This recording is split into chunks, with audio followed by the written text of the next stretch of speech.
Aujourd'hui, le tout nouveau Premier ministre, Diango Sissoko, dont nous vous proposons le portrait dans ce journal. Le Mali aura bientôt une carte de son patrimoine culturel national. Les experts en la matière ont présenté ce matin les documents à la société civile. C'était au Musée national. Le pousse-pousse indispensable au transport de marchandises et autres bagages dans la ville de Bamako. Ils sont nombreux, les jeunes ruraux, à mener cette activité. Les pratiquants respectent-ils les normes de circulation et de sécurité requises? Les éléments de réponse dans ce journal. Bonsoir à tous et bienvenue. Le tout nouveau Premier ministre Diango Sissoko a été reçu par le président de la République par intérim, Dioncounda Traoré. Une rencontre de prise de consigne a dit Diango Sissoko. À l'issue d'une audience qui aura duré 30 minutes, suivez ici les premières réactions du Premier ministre au micro de Sori Ibrahima Keita. Oui, c'est des consignes. C'est des consignes. Le président m'a dit quelles sont ses priorités. C'est du reste des priorités que je connais déjà, dont j'ai eu à parler hier. Le président m'a réitéré ses priorités, à savoir la récupération du nord de notre pays et l'organisation d'élections crédibles avant la fin de la transition. Et les défis sont énormes, vous le savez déjà. Et certains attendent de vous plus d'agressivité, d'autres veulent que vous gardiez votre personnalité. Et quel schéma vous choisissez? Une ligne médiane. Quand il faut être agressif, je serai agressif. Lorsque ce n'est pas nécessaire, je ne serai pas agressif. Le président de la République par intérim vient donc de confier la tête du gouvernement à un commis de l'État qui a évolué dans le milieu administratif et politique pendant 4 décennies. Il est chargé de relever 2 défis majeurs, la reconquête du Nord et l'organisation d'élections transparentes, justes, paisibles et démocratiques. Sori Ibrahima Keita a rencontré entre ses contacts au sommet portrait de Diango Sissoko. Médiateur de la République, nouveau chef du gouvernement, revoilà Diango Sissoko. De là à croire que l'arbitre monte au filet, il y a bien un pas à ne pas franchir. Oh, le médiateur n'est pas un arbitre. Tout change. Parce que le Premier ministre, c'est la deuxième personnalité de l'exécutif. Et le médiateur est une autorité indépendante. Les médias ont volontiers cousu un boubou aussi ample que multicolore pour un Premier ministre type du reste de la transition. Une personnalité moins égocentrique, plus au fait du jeu institutionnel et au style plus collectif. Un chef d'équipe de sang-froid qui ne se trompe pas de boussole. C'est par accident qu'un fonctionnaire devient ministre. Il n'a pas vocation à devenir obligatoirement ministre, et encore moins Premier ministre. Mais être Premier ministre, c'est un honneur de servir son pays à un niveau aussi élevé de la gestion des affaires publiques. Nous avons comme mission principale de libérer le nord de notre pays et d'organiser des élections crédibles. Le nouvel élu répond-il à ce portrait robot des confrères? En tout cas, les préjugés lui sont très favorables. Son parcours encore plus. D'abord à l'école. Il a universitairement cumulé mention très honorable et major de promotion. Docteur d'État en droit, le sac à dos 1271 aura gravi tous les échelons de la fonction publique. Plusieurs fois directeur de service, ministre, secrétaire général de la présidence, directeur de cabinet de la primature, gouverneur suppléant des institutions de Bretton Woods. Enseignant de vocation, écrivain par devoir intellectuel. L'officier de l'ordre national du Mali cessait aussi à l'anglais et à l'espagnol. Des expériences qui lui ont ouvert tout un univers d'organisation internationale dont il est membre influent. Elles lui seront-elles utiles pour le nouvel objectif politique? La tâche est ardue. Elle est ardue même si elle devait s'étendre sur 12 mois ou 24 mois. Elle est ardue, mais elle n'est pas hors de la portée des autorités maliennes. Le président de la République, le gouvernement et l'administration du Mali, y compris bien entendu les forces armées de sécurité. L'accord cadre dit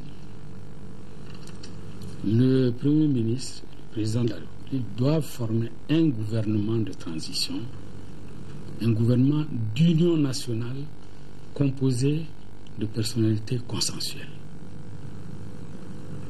Vraiment, il faut des personnalités compétentes et intègres. À 64 ans, sa rigueur n'a pas pris une seule ride et il tient à le faire savoir au petit cercle qui l'entoure. Tenez-vous bien, lui a-t-il lancé, nous n'avons plus de temps à perdre et allons démarrer à 180 à l'heure. Quand il faut être agressif, je serai agressif. Lorsque ce n'est pas nécessaire, je ne serai pas agressif. On appréciera l'artisan à l'œuvre. Avec une exigence de plus, le lui se sait privé de tout état de grâce. Bonne chance, Django Sissoko. Fête anniversaire hier de l'indépendance de la République du Burkina Faso. Dans notre pays, l'événement a été marqué par une réception à la chancellerie du Burkina Bamako. Adama Kodjo pour le compte-rendu. C'est par l'exécution des hymnes nationaux des deux pays frères qu'a débuté cette réception commémorant le 52e anniversaire de l'accession du Burkina Faso à l'indépendance. Haute-Volta à l'indépendance devenu Burkina Faso en août 1984, ce pays a accédé à la souveraineté nationale et internationale le 5 août 1960. Le 11 décembre 1958, il s'est agi de la proclamation de la République dans le cadre de la communauté française.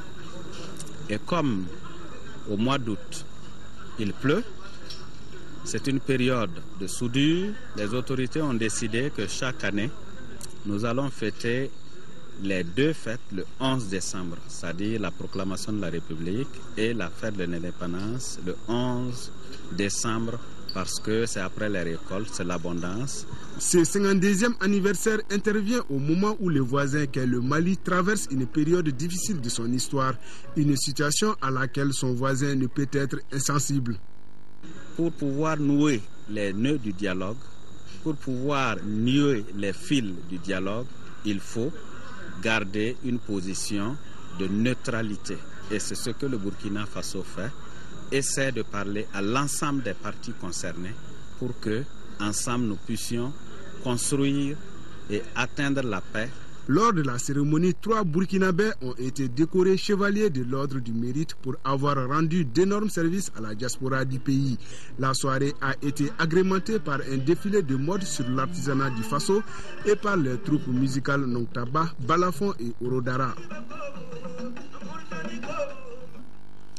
Réunion du groupe Droits humains élargie aux partenaires. Au cours de la rencontre a été question de la revue des actions prioritaires du programme des Nations Unies pour la promotion des droits de l'homme au Mali. L'accent a été également mis sur le compte-rendu de la Semaine des droits de l'homme qui vient de s'achever.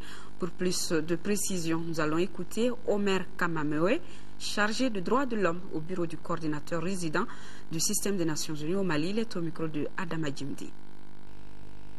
Aujourd'hui, il est question pour nous de faire le bilan, ce qui a marché, ce qui n'a pas marché. Mais toujours est-il que nous sommes convaincus que cette expérience a été une expérience positive pour nous. Voilà, ça a permis de sensibiliser les populations, voilà, les décideurs sur la thématique des droits de l'homme. Quand vous regardez, on a commencé par un symposium de 3 jours sur les droits de l'homme, le droit à la participation des femmes et des jeunes dans le processus électoral, dans le processus de médiation.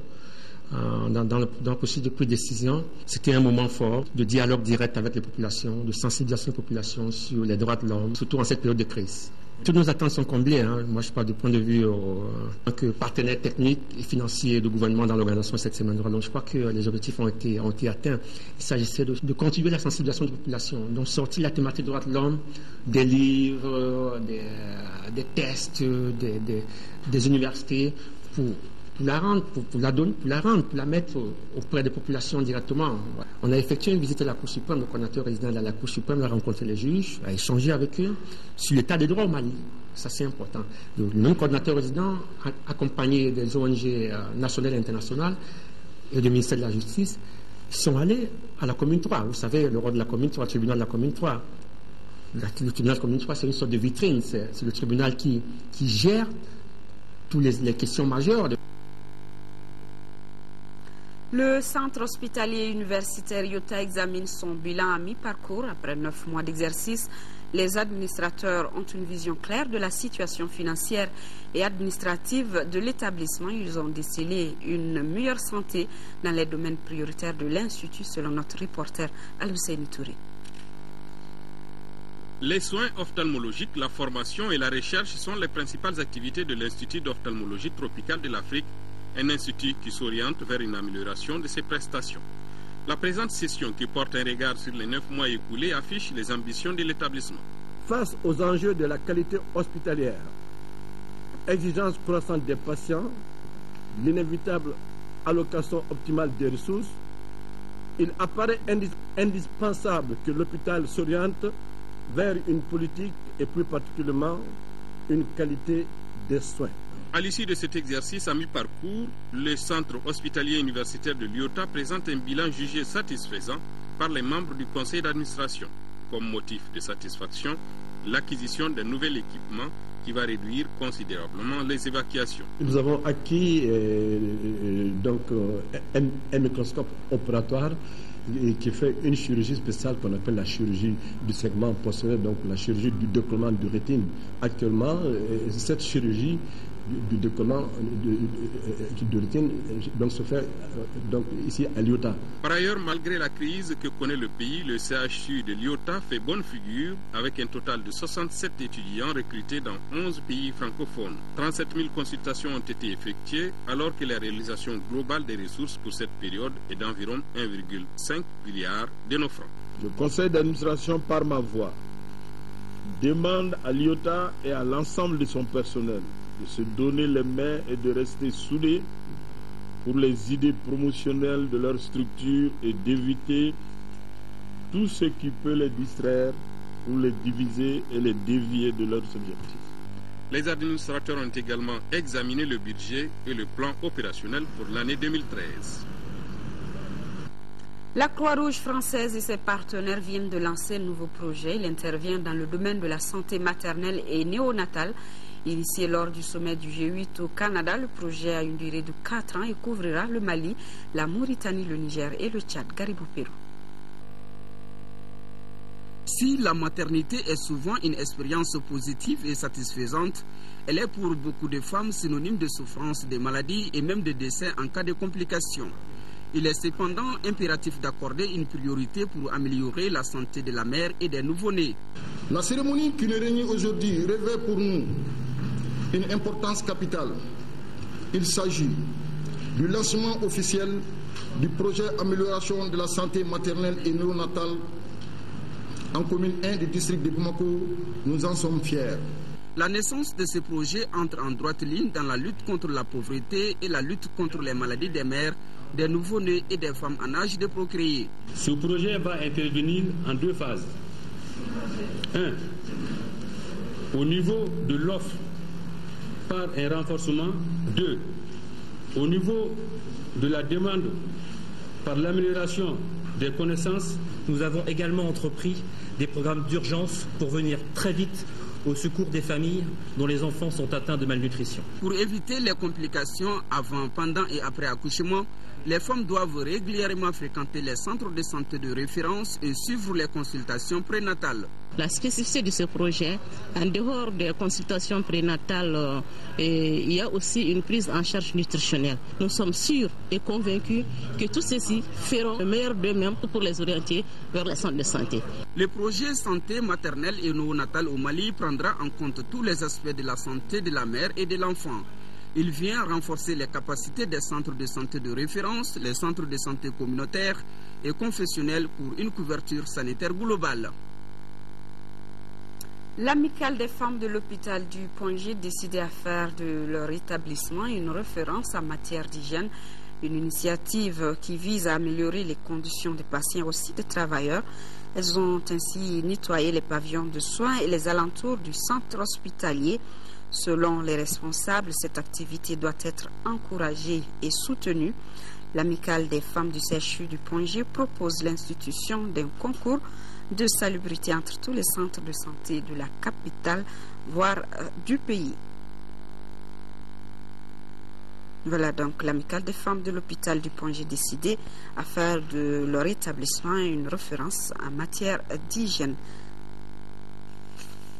Actualité africaine, accusée dans un rapport de l'ONU de vouloir déstabiliser le pouvoir en Côte d'Ivoire.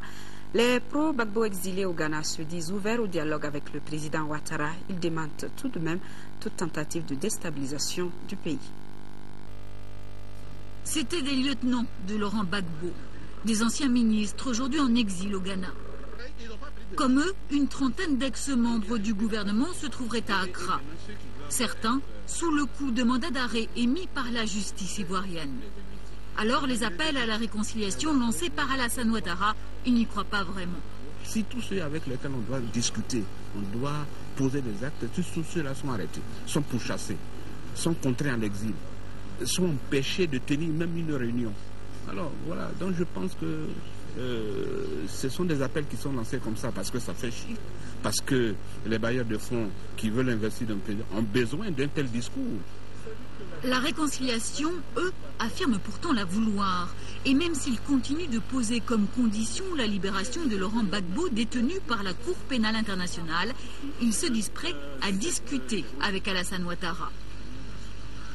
Il est assis dans le fauteuil du président de la Côte d'Ivoire. Il faut discuter avec lui. Nous, on veut sauver notre nation. On est prêt à discuter avec M. Ouattara comme celui qui occupe le fauteuil du président de la République de Côte d'Ivoire imposé par la France. Ça aussi, on ne peut pas nous l'enlever. Jusqu'à présent, le Ghana a montré peu d'empressement à répondre aux demandes d'extradition, d'autant que ces exilés bénéficient du statut de réfugiés. Mais les pro-Gbagbo restent prudents et font profil bas, et ils opposent un démenti catégorique au rapport des experts de l'ONU qui les accusent de planifier des attaques contre le gouvernement ivoirien. Ça n'a aucun sens. Pourquoi? Parce que ici, nous sommes ici, vous savez qu'un coup, ça coûte. Nous sommes des exilés. Les comptes sont gelés.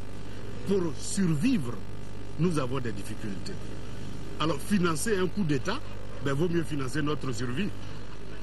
Le 20 décembre, les trois hommes auront certainement les yeux tournés vers le tribunal d'Accra. Après de multiples rebondissements, la justice ghanéenne doit statuer sur la demande d'extradition de Justin Koné-Katinan, l'ancien porte-parole de Laurent Gbagbo, poursuivi pour crimes économiques en Côte d'Ivoire. En Égypte, le calme est revenu aux alentours du palais présidentiel. À l'origine de cette colère, le décret par lequel le président Morsi veut accroître ses pouvoirs. Mercredi matin au Caire, le calme était revenu aux abords du palais présidentiel. Les opposants ont passé la nuit ici sous des tentes et sous la surveillance de l'armée. Ils campent toujours sur leur position. Mohamed Morsi est uniquement le président des frères musulmans. Ce n'est pas le président de toute l'Égypte. Nous ne sommes pas nombreux à camper ici, mais il a peur de nous. C'est pour ça qu'il a appelé l'armée pour le protéger. Mardi soir, les manifestations des soutiens et des opposants au président égyptien se sont déroulées sans débordement majeur. À l'origine de la colère, toujours, le décret par lequel le président islamiste veut accroître ses pouvoirs. Les pro-Morsi étaient rassemblés ici devant cette mosquée du Caire. Je n'appartiens à aucune religion et à aucun groupe. Je suis juste ici parce que j'aime cet homme. Il va amener la justice et la stabilité dans notre pays. Place Tahrir, les opposants rejetaient en masse le président et son projet de constitution. Pour eux, Mohamed Morsi et les frères musulmans ne représentent pas l'Égypte. Au même moment, le club des juges entérinait sa décision de boycotter le référendum prévu le 15 décembre. Un boycott qui pourrait lever à certaines conditions. S'ils apaisent les tensions politiques et si les juges sont satisfaits, alors nous pourrons envisager de retourner à la Cour et de superviser le référendum. Qu'importe, le pouvoir a décidé de passer en force et de faire le référendum sans eux. Un référendum en 2 étapes, le 15 et le 22 décembre. Les tensions, quant à elles, ne risquent pas de s'apaiser. L'opposition a appelé à voter non au référendum. Faisons à présent un tour dans le continent avec ces nouvelles en brève et en images. Le président mauritanien à l'UNESCO demande la protection du patrimoine culturel du Mali. En politique, Marc Ravalomanan renonce à se présenter à l'élection présidentielle malgache. Mais avant, voyons comment évolue le dialogue entre les rebelles du M23 et les autorités congolaises. Elles ont failli capoter, elles sont de nouveau sur les rails. Après avoir boycotté les pourparlers lundi, prétextant l'agressivité de l'Ouganda, les rebelles sont de retour à la table des négociations. Le gouvernement a failli claquer la porte, accusé par le M23 de mauvaise gouvernance, de manque de leadership visionnaire. Kinshasa répond. Le M23 est une force négative qu'il faut neutraliser, éradiquer. C'est-à-dire, il ne s'agit pas de tuer les gens, c'est-à-dire qui doit impérativement et définitivement cesser d'exister comme mouvement et comme idéologie. Kinshasa, qui a par ailleurs exhibé une quarantaine de prisonniers arrêtés au moment des combats à Goma. Parmi eux, une vingtaine seraient des soldats rwandais venus combattre avec le M23. Pour les autorités congolaises, c'est une preuve de l'implication de Kigali. Au Ghana, l'opposition conteste le résultat de l'élection présidentielle. 2 jours après l'annonce de la victoire de John Dramani Mahama, son rival, candidat malheureux pour la seconde fois, dénonce des fraudes systématiques. Nana Akufo-Addo demande l'arbitrage de la Cour suprême. En 2008 déjà, il avait raté l'élection à 1 point. Pour les observateurs, le scrutin a été paisible et transparent dans ce pays, souvent montré comme un exemple de démocratie. Marc Ravalomanan ne sera pas candidat à l'élection présidentielle de 2013 à Madagascar. Il renonce à ses ambitions politiques sous la pression de la SADC. L'Afrique australe, médiatrice dans la crise qui mine Madagascar depuis 3 ans, espère convaincre Ange Razouel de suivre le même chemin. Exilé en Afrique du Sud, Marc Ravalomanan a fait part de son vœu de rentrer dans son pays pour rejoindre sa famille. Il faut protéger le patrimoine culturel du Mali. Appel lancé conjointement par la Mauritanie et l'UNESCO.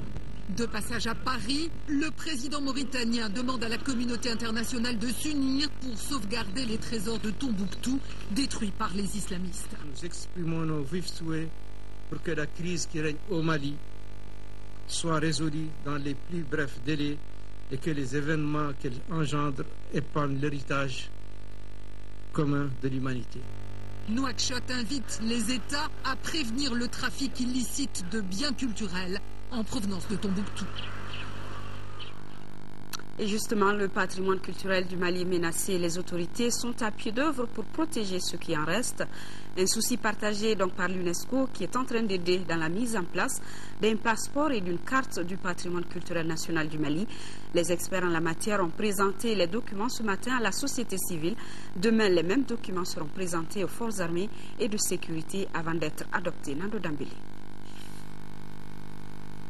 Les 2 documents en question concernent le passeport et la carte du patrimoine culturel des régions de Gao, Tombouctou et Kidal, patrimoine confronté à des graves menaces depuis l'occupation des 3 régions du Nord par des groupes armés, ce qui ne laisse pas l'UNESCO indifférente. L'UNESCO a, depuis le début de ces événements malheureux, engagé plusieurs actions de sensibilisation, tant au niveau des pays voisins du Mali, de l'Union africaine, de la CEDEAO, de l'ISESCO qu'auprès du secrétaire général des Nations Unies. Ces actions ont été suivies par l'adoption par le Conseil de sécurité de l'ONU en juillet 2012 de la résolution 2056 qui exhorte la protection des biens du patrimoine mondial du Mali Les deux supports réalisés en collaboration avec l'UNESCO à travers le Centre mondial du patrimoine culturel visent à fournir des informations sur la localisation et l'importance des biens culturels en vue de contribuer à leur protection. Le passeport pour le patrimoine a pour vocation de vous présenter le patrimoine culturel tel que défini par la loi 85-40 ANRM du 26 juillet 1985, modifiée par la loi numéro 10-061 du 31 décembre 2010 relative à la protection et à la promotion du patrimoine culturel national. La carte de format A3, pliée pour en faciliter la manipulation, situe les biens majeurs à protéger dans les régions sous occupation. La diversité des biens culturels présentés est conforme aux définitions de l'héritage culturel dans les conventions ratifiées par le Mali, en particulier la convention concernant la protection du patrimoine mondial, culturel et naturel de l'UNESCO. Les jeunes de la 2e région sensibilisent sur les dangers dans la circulation routière. Un club de jeunes dénommé Club Balobo Cissé, en collaboration avec l'Agence nationale pour la sécurité routière, vient de lancer une caravane. Le lancement a eu lieu ce matin au lycée Mambi Sidibé de Kati. Le compte rendu d'Adama Koulibaly. Des jeunes de Kati, après la perte d'un de leurs camarades qui leur était cher, du nom de Balobo Cissé, dans un accident de la circulation routière, ont créé un club en sa mémoire. Créé en 2009, le club mène des activités socio-humanitaires. Aujourd'hui, il travaille en collaboration avec l'Agence nationale pour la sécurité routière pour sensibiliser sur les dangers des mauvais comportements de certains usagers de la circulation routière. Le club a décidé d'organiser une caravane qui va sillonner la région de Koulikoro. Au programme de la cérémonie de lancement de la caravane, c'était des sketchs, des chants, des poèmes et des conseils présentés par les jeunes du club, par les autorités locales et les responsables de l'ANASER sur les avantages du port du casque. La cérémonie de ce matin ne peut qu'interpeller les autorités de Kati. Je suis un des responsables justement de la commune de Kati. Donc cette cérémonie me va droit au cœur. Je prie Dieu afin que la cérémonie de ce matin soit une leçon pour la population jeune de Kati. Les portes de l'analyse sont ouvertes à toutes les associations de jeunesse. Cette campagne du port du casque est une campagne qui est dédiée à la jeunesse. Elle ne peut produire les effets escomptés tant que la couche juvénile ne vient nous accompagner et nous inciter. L'ANASER est un service sous la tutelle du ministère de l'Équipement et des Transports.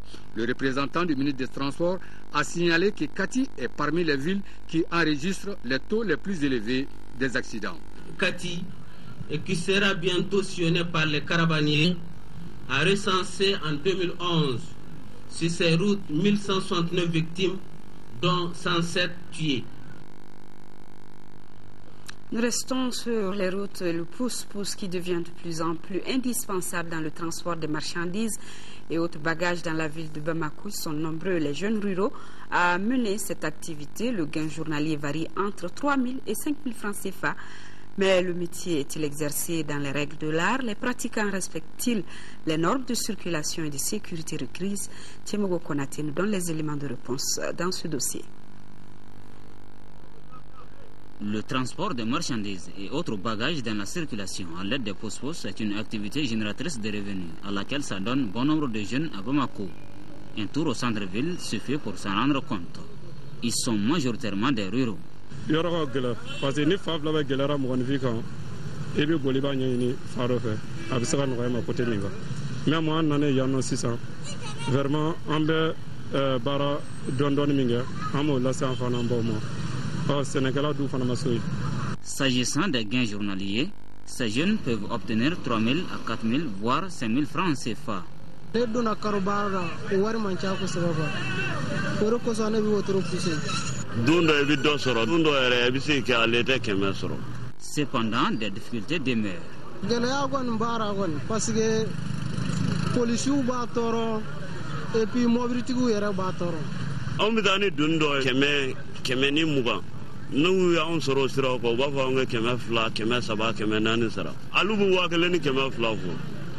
An ka place na ala an ka wotoro dɔw yɛrɛ bɛ mairie la hali bi a dɔw ma sɔrɔ wotoro dɔw ye a tigiw ta ye dɔw ye lointe. Dans la circulation ils sont un peu turbulents mais si on peut arranger ce côté c'est bon. L'usage des pousse-pousse dans la circulation obéit à certaines normes administratives. Chacun des usagers doit s'approprier une carte municipale d'autorisation de transport à 2000 francs CFA. Cette carte, dont la confection s'effectue à la mairie du district, est renouvelée chaque année. Les pousse-pousse sont assimilés à des piétons. Donc, pour un piéton, il n'y a pas de sens interdit. Mais les pousse-pousse ne doivent pas circuler sur la chaussée.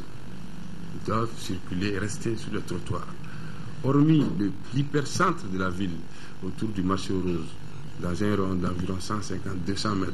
Le contrevenant aux normes établies par les autorités s'expose aux sanctions en vigueur.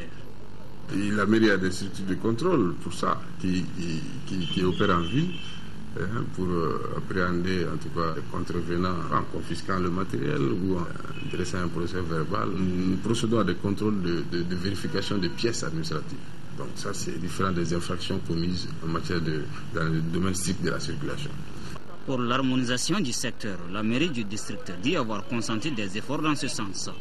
Il s'agit en l'occurrence de la formation des acteurs sur le code de la route. Les gens ne font pas carrière dans ça. Chaque année, c'est de nouveaux mondes qui viennent. C'est ainsi que nous avons initié, la mairie du district a effectué des formations à l'endroit de ces usagers dans le temps. Mais les résultats n'ont pas assez porté parce que les gens qu'on forme cette année, à la fin de l'année, ils s'en vont vers d'autres métiers et c'est d'autres personnes qui reviennent. Dire qu'ils ont consenti beaucoup d'efforts pour encadrer ces gens-là, je n'en crois pas. Ce que je sais, je suis là, je vois les pousse-pousseurs, on m'en a jamais parlé et je n'ai jamais... Tout ce que je vois côté municipal, je vois la police municipale en train d'arrêter les pousses. Je ne sais pas pourquoi. Les sanctions, au-delà des pratiquants de cette activité, touchent les commerçants qui travaillent en parfaite symbiose avec les jeunes. Ces derniers se disent opposés à toute force constituant une entrave à leur métier.